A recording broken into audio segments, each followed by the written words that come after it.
I sat for like 20 minutes trying to figure out what to do with my hair for this video, and I wanted him in the video, so it was coordinating his sleeping schedule with my schedule, and he was ready for this video and my hair wasn't, and I was like, oh my god, I can't film. But then I was like, I'm a whole mom now. I'm probably always gonna look like this.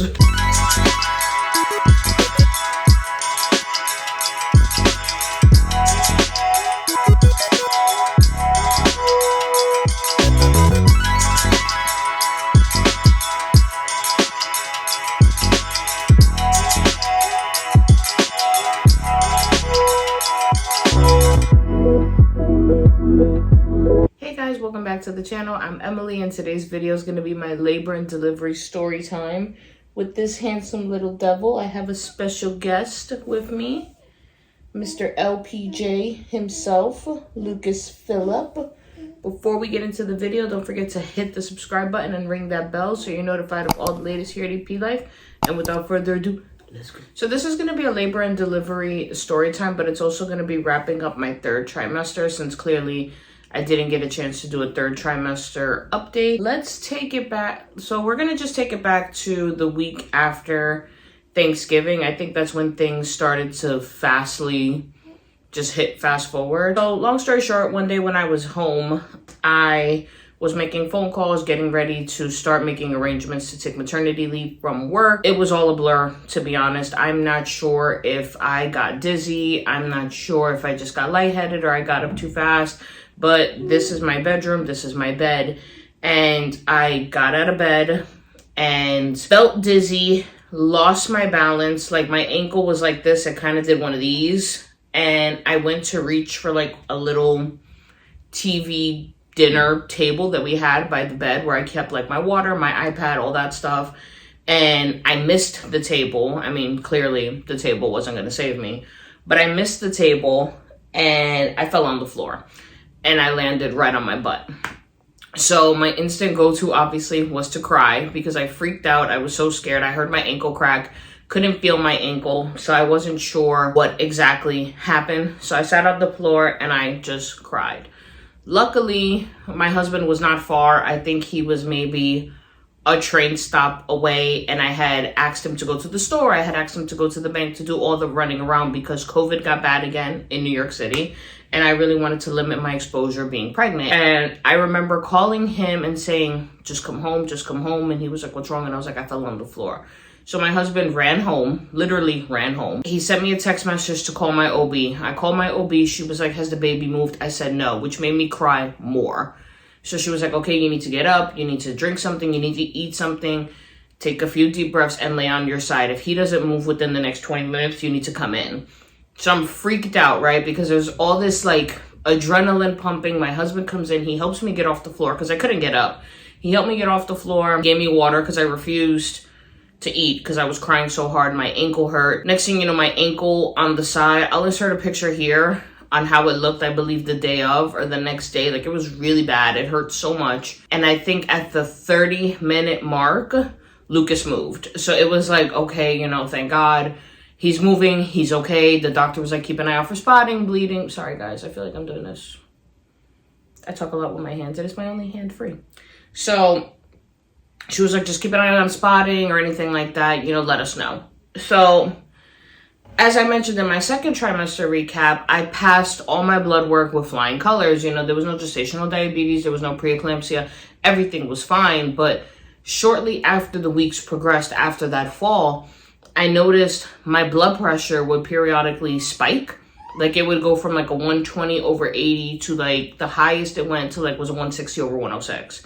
So it went crazy high. The fall really started to have me feel baby blues because I was in this room for maybe 3 to 4 days. I couldn't go out. I could go out, but I couldn't go far because my ankle hurt so much. I couldn't go to work. I just was in such a bad headspace. I think about the third day, the pain didn't go away. So I just went to an urgent care, had them do an x-ray, which I was hesitant about with being pregnant. And they assured me that, hey, it's very minimal. You know, everything is fine. You know, you did sprain it pretty bad, but it's okay. Went about my life for maybe about a week or so. And then there was one day that I was laying in bed and I noticed that my head just hurt. Now, I suffer from migraines. I get migraines all the time, but not so much while I was pregnant. And normally when I had a migraine while I was pregnant, I noticed my blood pressure was high. The migraine didn't go away all day, despite taking Tylenol, despite drinking tea, drinking water, putting ice in the back of my neck, sniffing peppermint oil, like all the things that I usually do to knock out a migraine.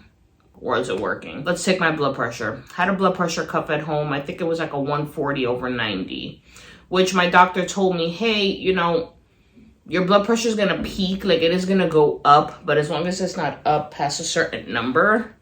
Quick disclaimer, guys, this video might be in and out because if he starts singing.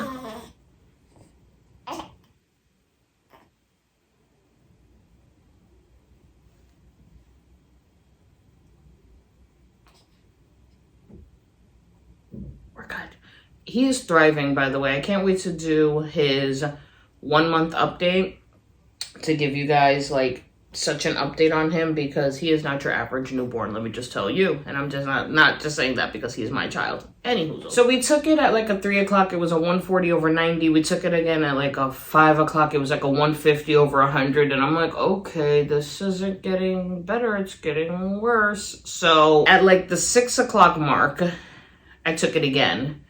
My blood pressure was a 161/106. I've been doing everything I can to avoid a doctor's office or a hospital due to COVID. So I called my mother, and my mother's like, listen, like, this is not something you should play with. You need to call your OB's office. I called the OB's office. The on-call doctor calls me back, and she's like, you need to go to labor and delivery, like, now. Like, now. You need to get evaluated, like, now. Mama ain't raised no fool. I got up, I got dressed, I wore comfy clothes. I did not bring my hospital bag because I was under the impression of let go and let God. If it means that I'm going to have this baby tonight and he's going to be premature, then it is what it is. And I don't remember if I even had the bag packed yet, to be honest. I'll leave notes if I did, but I don't think I even had the bag packed yet. But I did pack my iPad because I had a feeling we were going to be there for hours. So get in an Uber, get to labor and delivery. There are people there waiting for me. They take my information, everything. Ask if I have somebody with me. I say my husband's downstairs because the COVID protocol for that hospital was I can go up, but as soon as I had like an area, whether it was a room or a little curtain area, then the partner can go up because of COVID guidelines. And then it was super weird because they didn't take my temperature, but they took David's. Anyway. I get there and right away they're like, strip head to toe, put on this gown. When was the last time you felt baby move? All that. So of course I'm nervous. Then they asked what my last blood pressure reading was. They took it again and it had dropped back down to like 140/90. They monitored the baby. The baby was doing so well, like crazy well, to the point that they had him on a monitor. They said they had to monitor him for 20 minutes. The nurse had to come in the room twice to make sure he was okay because of the amount of movement and activity in his heart rate. But he thrived. He did fine. They ended up letting me go home, I think 4 hours later, but they had to keep me in bed with the cuff on and take the blood pressure reading every 15 minutes. So I had an OB appointment the following week. So they were like, just go to your OB appointment, business as usual. She's going to follow up with you. So fast forward to the following week, and this is all, I want to say this is all right before Christmas or immediately after Christmas. I don't remember. I want to say it was after. Don't quote me because pregnancy brain. But I go to my OB appointment and she's like, listen, you know, we need to figure out what to do with you because it seems like you're getting something called gestational hypertension. And you know, that can cause a risk for preeclampsia. Also at the hospital, they tested me for preeclampsia twice, and twice it came out negative. So the OB tested me again at the office, which also came out negative. And she was like, I trust the hospital. I work at this hospital, but I am monitoring this baby again. So they go to monitor Lucas again. And of course he's behaving, but the monitor isn't. You know, like once the baby moves, they have to move the monitor. It's like a whole thing. So they did that. Baby was fine. She was like, okay, I'll see you in a week. Because I got to the point that I started going to my appointments once a week. Lo and behold, next appointment, blood pressure was a little high. So she's like, okay, I'm going to partner with Dr. Such and Such. Obviously, I'm not, guys, I'm not dropping hospital names. I am not dropping doctors' names for privacy. There may be some like hiccups of hospital with my baby announcement video, but for privacy reasons, I'm not dropping any names. The doctor said, okay, I'm going to partner with Dr. Such and Such because she's a high-risk pregnancy doctor. She also happened to look at my scans of Lucas when my doctor wasn't present, so I was aware of this doctor. And she was like, we're going to try to figure out what to do with you because you're borderline gestational hypertension, borderline chronic gestational hypertension, and that causes a lot of problems that puts the baby in distress, and you don't have preeclampsia. So we have to decide what's the best thing to do with you. So luckily I have a husband that asks just as many questions as I do, or will ask the questions several times to make sure we understand. So at this point, David was like, well, what are our options? Exactly. You know, okay, if she has gestational hypertension, what happens? She was like, okay, well, she's probably going to need to be induced. You know, the baby's full term. Which, let me just say something real quick, by the way. This is my child, okay? When I'm filming this video, he has just turned 3 weeks old. My child has not grown much in the time. And again, I will have a whole update video on him separately. But I was made aware by my doctor, who has been doing this for several years, that my child was born full term. My child was not born premature. My child was born early. Yes, we will get to that in a second. But my child is not premature. My child was born full term. My child did not need to go to the NICU for anything. I just wanted to jump on my soapbox and say that really quick because I got a lot of fever that my child was not full term when he was born. I would have not elected for said decisions to be made that I am about to say if I felt that it would have put my child's life in jeopardy. Thank you for coming to my TED Talk. She said she was going to partner with the doctor and she was going to let us know, but she was like, we'll induce you. So she's explaining the process to David and I on what it is to be induced. And she's like, oh, you'll go in on a Sunday night, we'll induce you, you'll give birth Monday morning, you'll be home by Tuesday afternoon. And David and I are just looking at her like, you know, like we both had like that husband and wife. We both had that husband and wife on the same Wi-Fi moment of just like, what do you mean this kid is coming soon? So I left the doctor's office. David's calling his mom and we're just updating family as we go. Because here's the thing. If you are pregnant with the first grandchild, okay, you have so many lines of communication, it's not even funny. Like every time I left the doctor's office, I had a list of the people I needed to text with pictures and updates. So I couldn't even do that. I was just I'm literally walking down the street like I kind of felt stupid because I'm like, duh, obviously I knew this baby was coming. I wasn't going to be pregnant forever, but did I expect to hear news like that? Absolutely not. So I was just flabbergasted. So let's say we got home from the doctor at like 2. By 5 o'clock, I got a message saying that I will be induced that Sunday. I think my appointment was on a Tuesday. That Sunday, I was being scheduled to be induced. I was like, okay, this baby's coming. I need to by then the bags were packed, by the way. I need to make sure I am double, triple, quadruple ready. Everything is in his bag. We're ready to go. And the car seat and his bag and David's bag was already at his grandma's. It was just my bag. And I was just like, you know, maybe I should bring the car seat with me. Maybe I should just bring all the stuff. My mind was just going loops and loops and loops and loops and loops. But of course, we are in a COVID world. So what happens? Oh, before you come to the hospital, Emily, just do us a solid. Can you take a COVID test? Which I have such a love-hate relationship with COVID test. The love part is being 100% sure. The love part is being ready. The love part is I am superhuman, like my sister calls it. I have both my shots and I have a booster. Good to go. I just hate waiting online to take a COVID test, mainly a PCR test. So the hospital made it very clear that I needed the results. I needed to take the test, 48 hours prior to the procedure. So I had to go on Friday or Thursday. I think it was Friday. No, it was Thursday. It was Thursday. So I get up, popping out pregnant, go to said place to get said COVID test, have an appointment, and I'm still waiting on this line like I'm about to buy a new iPhone. Make it make sense.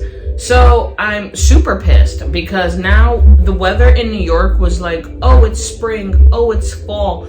We're gonna play like it's winter, but we're not really gonna be winter. No, now it's full on damn winter. It's brick.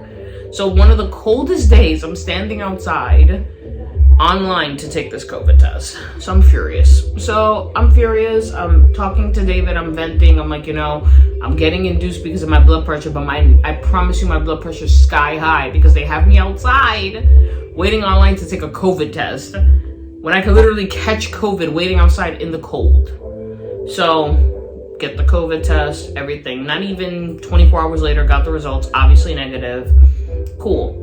The day comes to be induced and I'm nervous. I can't eat. I can't sleep. I'm like, okay, this is the last day in this house as a party of 3. And we leave Nala all the time. Like, not all the time, but we leave Nala to go to Atlantic City. We leave Nala to go to my parents' house. And we think about it. Like, we're not jerks. But we're okay leaving her. I cried when it was time to leave Nala. Like, I was just a damn disaster. My mother drove us to the hospital. We were trying to figure out the car seat before we got to the hospital. We couldn't figure it out. Thank God my mother and my sister, between the both of them, they figured it out. Because I was just like, I don't want anything extra to worry about when we come home from the hospital. Well, they figured out the base of the car seat, excuse me, because I took the car seat with me. So, get to the hospital. We check in. They're already congratulating me. And it was exciting, but it was super overwhelming. And I didn't want David to leave me. And they were like, no, he has to stay, sweetie. He has to stay. Go upstairs with the car seat. David comes with all the bags. First of all, we look like we were moving into the hospital. I don't know if I'm gonna do what I didn't use in my hospital bag. I think I'm just gonna merge that into my postpartum video because I'm gonna do a separate video on postpartum, my experience with postpartum and my recovery and all that. But we look like we were moving into the hospital. Get upstairs and I see the little clear bassinet. I see the little shirt. I see hats. And I'm like, is this where I'm going to have my baby? And they were like, yeah, like this is the room. And I'm like, oh my God. Like it just started to feel more and more real. They came, they took my vitals. They checked him right away. Then when you check into a hospital, you are hit with ample blood work. And also paperwork. What I will say is this.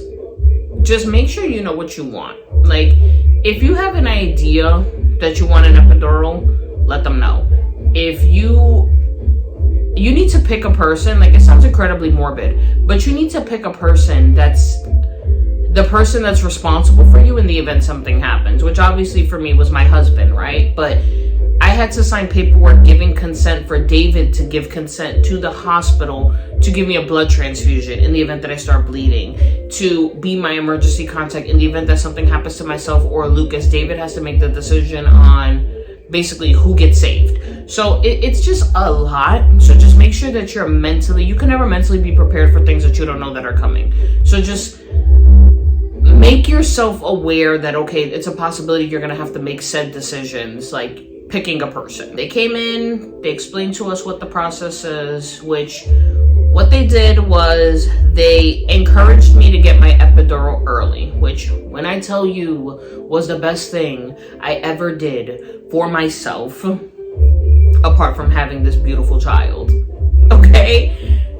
The way my induction worked, which I believe there are 2 kinds of inductions, but I can't speak to the other one. I can only speak to what I got, which A little TMI, but if you're not here for it, why are you here?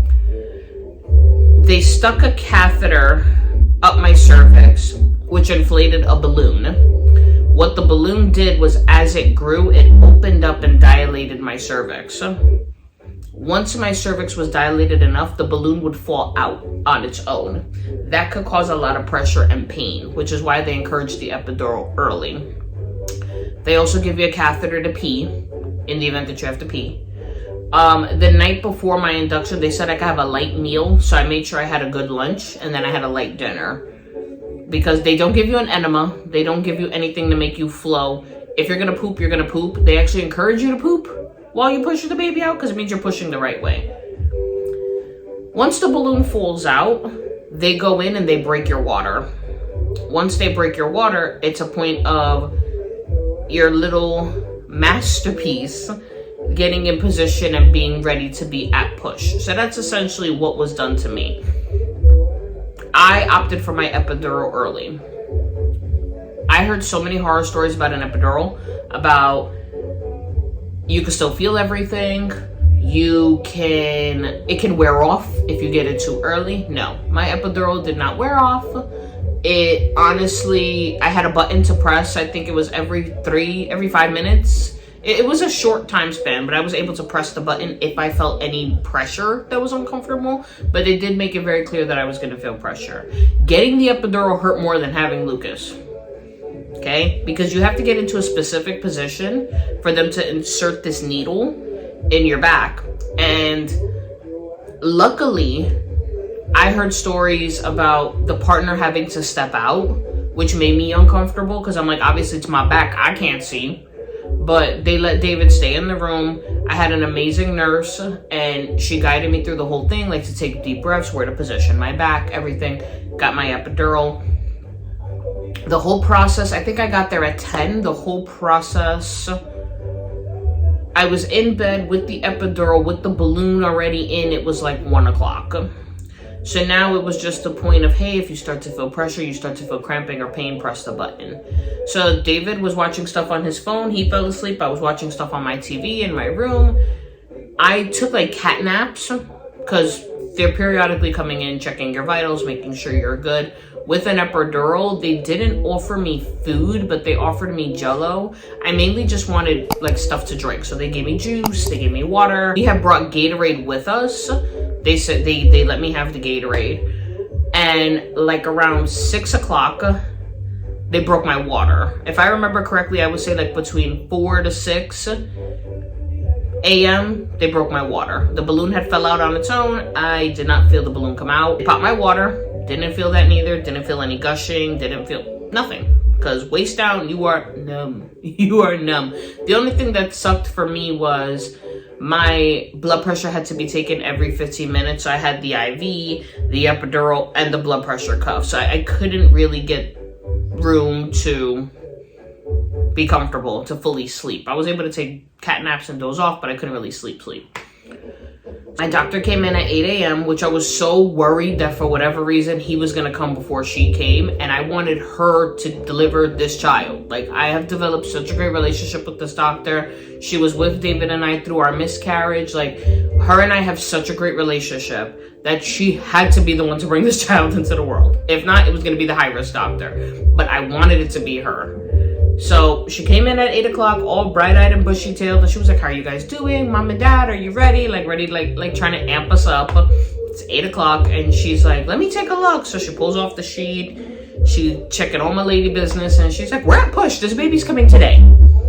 So get ready, this baby's gonna come. So David and I are like, it sounds stupid, guys. It sounds so stupid, but it doesn't feel real until it's happening. You could carry this child for months, and it just started to feel more and more real as things progressed.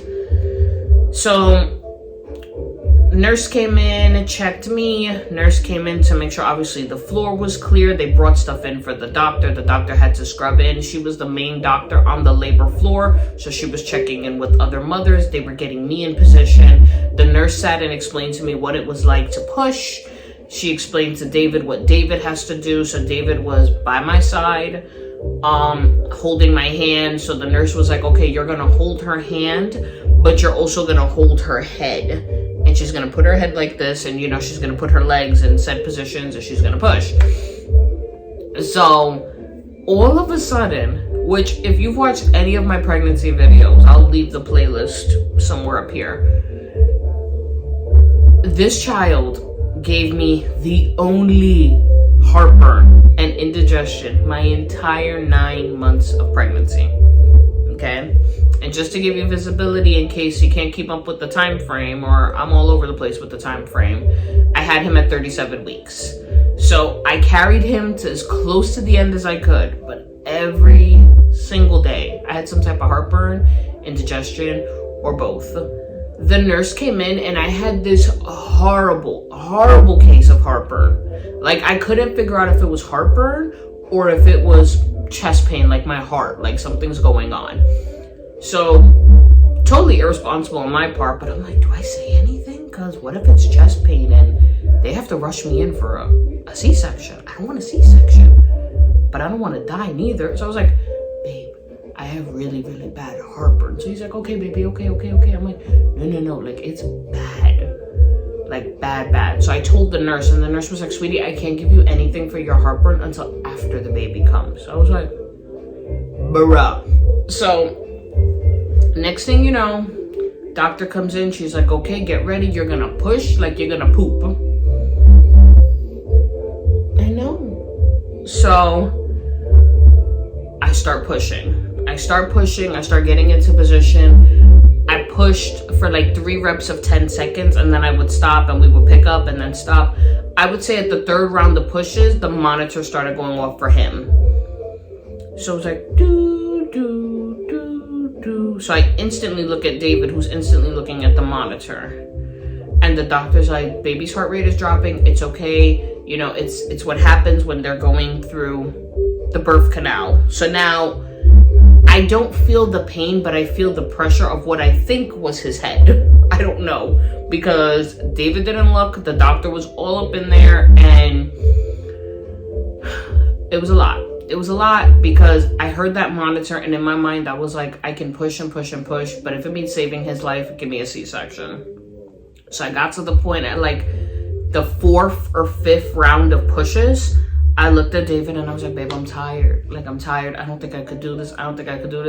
And my husband was such a champ. When I tell you my husband was such a champ, because he held my hand the whole time. He didn't freak out. He didn't faint. He didn't gag. He didn't give any weird looks, which I wouldn't have been able to see anyway because he had on a mask.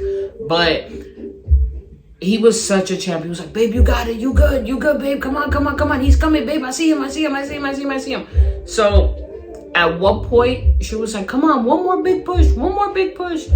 And then, next thing you know, she was like, he's here. But I didn't hear him cry. So I looked at David and I'm like, why isn't the baby crying? And when I went to look at David, he was cutting his cord. So the doctor let him cut the cord. And the doctor was like, oh my God, he has the true knot. And I'm like, why isn't my son crying? Like, what's going on? Next thing you know, he just starts, wailing. And I couldn't catch my breath. Like, I was just like, oh my God. I was like, babe, he's here. Like, he's here. So they were like, look. So I look, and Lucas had, like, on his umbilical cord by his belly button, it was like this perfect single knot. Like, if there's a way that I could Google what a true knot is, I'll put it here. But basically what it is sometime in the 2nd trimester, the baby moves around in a way that they tie their own umbilical cord in a knot, which is rare, and a lot of doctors don't get to see it very often. So all the nurses were just like, oh my God, let me see, because everybody wanted to see the true knot. And they picked him up and they were like, Mom, we're gonna clean him and we're gonna give him to you, okay? So they were wiping him. He was screaming, and I was looking at David, because from day one I was like, babe, they take my baby, you watch him. You make sure nobody touches my baby. Make sure nobody hurts my baby. Make sure nobody switches my baby. Watch him. So I looked at David. David looked at me. He's like, I'm going to go watch him. So David gave me a kiss and a hug. And he was like, babe, you did it. Oh, my God. He's here. And they handed me my baby.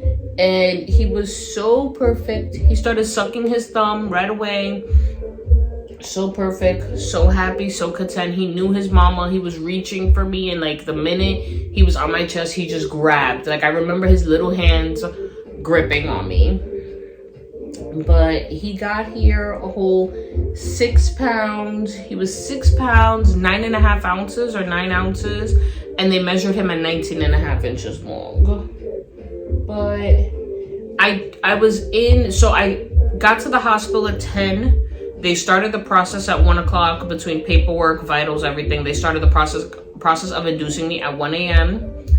At 6, I was fully dilated. And I had Lucas, I was at push at 8 o'clock. But the doctor said I did awesome for a first-time mama, first induction. I pushed for 45 minutes. Lucas was born at 9:52. So I guess between at 8 o'clock, her scrubbing in and checking in with other doctors, it was probably like around a little after 9, because she said it was a total of 45 minutes. It was awesome. She was like, you did awesome, mom, like great job. But he's here and he is perfect. And we have so many videos coming up. So I have a postpartum video coming out. I have a breastfeeding journey coming out, because there's a lot of things about my breastfeeding journey that I wasn't expecting, and I want to share that with somebody in the event that they're going through the same thing. And then shortly after will be Lucas's first update video. He's about to be a month. Time is a thief, I tell you, because he is absolutely perfect. He already has so much personality. I sat for like 20 minutes trying to figure out what to do with my hair for this video, and I wanted him in the video, so it was coordinating his sleeping schedule with my schedule, and he was ready for this video and my hair wasn't, and I was like, oh my god, I can't film. But then I was like, I'm a whole mom now. I'm probably always gonna look like this. So that's it. That is my labor and delivery video. Thank you so much for watching. Don't forget to like, comment, and subscribe. Hit that bell button. That way you're notified of all the latest here at EP Life, so you can see more of this adorable little face. And we'll see you guys next time. Bye. Say bye.